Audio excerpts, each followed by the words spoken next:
Let's talk to Jason Deane, co-CEO of Renewablox. Great to have you on the programme again. Now, I know you know this market inside out, and you and I have talked before about Bitcoin's highs and lows and volatility. What is going on with Bitcoin right now? Well, that's hard to put that in a very short answer. A lot is going on. I mean, you've seen that Trump's administration is very pro-Bitcoin, and there are lots of other countries around the world, to be honest, who are as well. So America's not the first, they're just the biggest and the noisiest. Other countries have really been adopting and working with Bitcoin for some years now, and so have corporations. So it's moved from a kind of fringe experimental asset now into a mainstream essential asset. You know, the days of it being risky are really coming to an end. We're seeing this large-scale adoption, so it's a very exciting time. And J.D. Vance, the Vice President of the United States, is speaking at this Bitcoin conference in Las Vegas, which gets bigger and bigger every year. You know, as you said, the Trump administration has a very strong pro-crypto policy. How unusual is that? Well, it's not that unusual these days, actually. Governments have been changing their stance for some years now. But in America, obviously, Biden's administration was very anti-crypto, very anti-Bitcoin, so that was a struggle. Here in the UK, we're still in the anti-Bitcoin, anti-crypto environment, but we're now one of the last countries to have that position. Most countries in some way are either neutral or very positive and creating frameworks. So things are changing.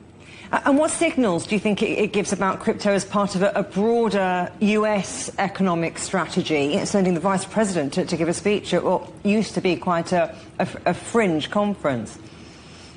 Yeah, it used to be, and it's not anymore. I've been myself a couple of times. Well, actually, Donald Trump himself spoke at Nashville last year when it was held there, and that's when he sort of came forward and said, yeah, I'm pro-Bitcoin now, having not been pro-Bitcoin before that.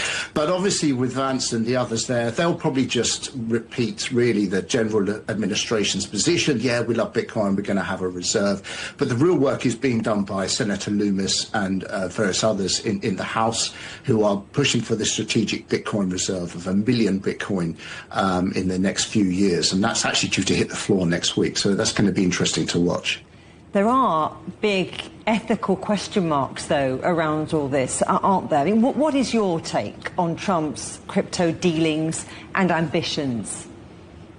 Okay, so you're talking about crypto, which is actually very different from Bitcoin. Those two industries are completely separate, and I, to be clear, only work in the Bitcoin industry. So crypto can be manipulated. It can, you know, you can do all kinds of crazy stuff with crypto, and almost all of it is worthless and not getting involved with. Bitcoin sits outside of that because it is a digital commodity. It's not owned by anyone. It cannot be controlled or manipulated by anyone. So think of it like a digital gold. The others are like equities, like companies, and, you know, as long as you trust the people, then, you know, it's fine. But in most cases, it doesn't end up going very well. Jason Deane, always a pleasure talking to you, and thanks for clearing that up. Jason Deane from Renewablox, thank you.